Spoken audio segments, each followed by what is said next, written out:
Dawn کی طرف سے پاک فوج کے شہداء کی بے حرمتی کا سلسلہ بدستور جاری ہے۔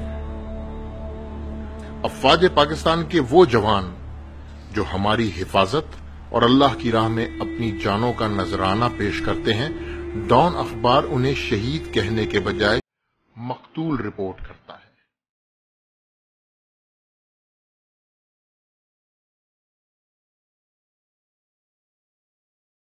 ماضی میں سوشل میڈیا سمیت پاکستان کے دیگر حلقوں نے ڈان کی اس حرکت کو شدید تنقید کا نشانہ بنایا ہے۔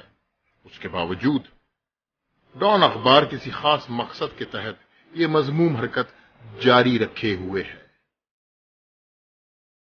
کیا یہ اسلام سے نفرت ہے کہ ڈان اخبار شہادت کے اسلامی نظریے سے بری طرح خائف ہے، یا پھر ڈان اخبار خوارج کے ایجنڈے پر عمل پیرا ہے؟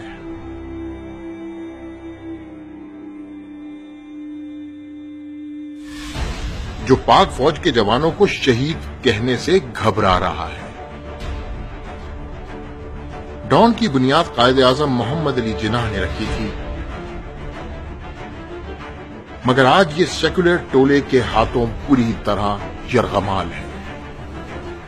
مقتول وہ ہوتا ہے جو کسی مقصد کے بنا قتل ہو جائے، جبکہ شہید وہ ہے جو اللہ کی راہ میں کسی اسلامی ملک کی حفاظت کے لیے اپنی جان نچھاور کر دے۔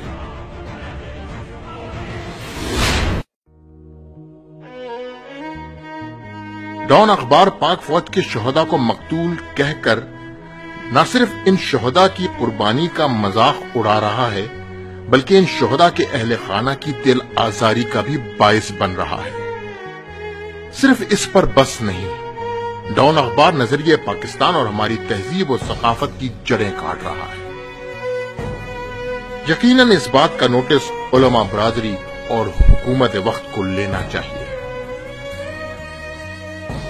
لیکن اگر یہ دونوں مصلحتوں کا شکار ہے تو ہم پاکستانی خود بھی ڈان کو سبق سکھانا جانتے ہیں۔ بچوں کی جدائی یا شہادت کے غم کو لفظوں میں تو بیان ہی نہیں کیا جا سکتا۔